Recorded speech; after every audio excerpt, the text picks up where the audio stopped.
Hey, how did you prepare for like such a claustrophobic, isolated type of role like this? Well, I don't think you can ever mentally prepare. Mentally, you just sort of let go when you get in there, but physically, I had a good 6-7 months to prepare before it started.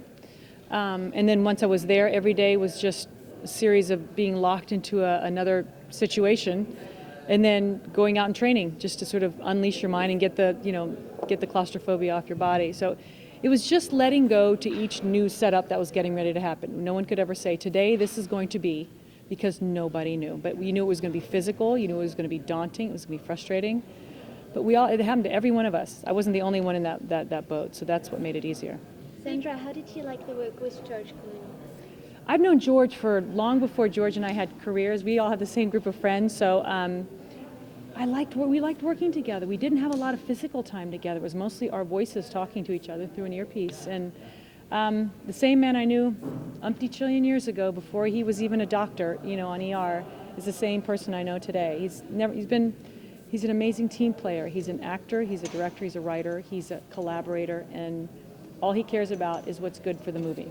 And if that means, making someone else look good, he does it.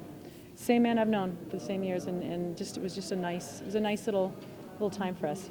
Your character's all very, very smart now, so you get to geek out. What do you geek out about?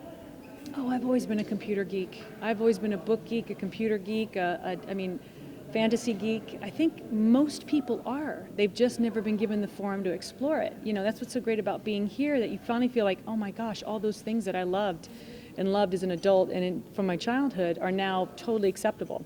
So, I love the whole world. I love the whole technological world. I love technology and how it relates to the medical world. I love the fantasy aspects of filmmaking and the gadgets and technologies that they do. Like on this film, they made pieces of my body armor and pieces of my suits from a photo. They did a 3D photo of me, and then a laser scanner would go and make like a carbon fiber copy of my chest plate, or a titanium thing that turned on my suit, that literally out of thin air and powder created like a copying machine pieces.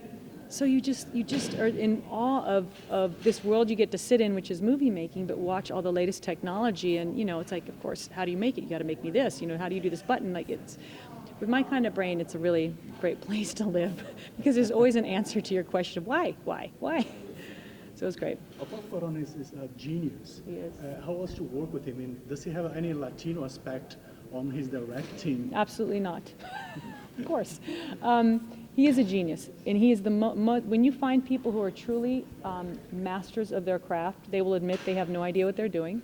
They are humble, more humble than those who really don't know what they're doing and ride on ego. There's no ego, absolutely no ego in the man. His humility, his kindness, his faith, his spirituality, all come into play in the workforce, and that's why all of us who get to work with him, you just want to do the best job you can for him, because he is a man of honor, but he is a man who's also proven how beautiful he makes stories unravel. So what aspect of him is Latino that came out at work? I don't know. You'd have to ask him that. He's just a good man. Just a good man. Maybe it's that. Maybe it's what? Maybe it's that. Could be that. You're very right. Could be that. Thank you very much. Thank you. Thank you. Thank you. Bye-bye.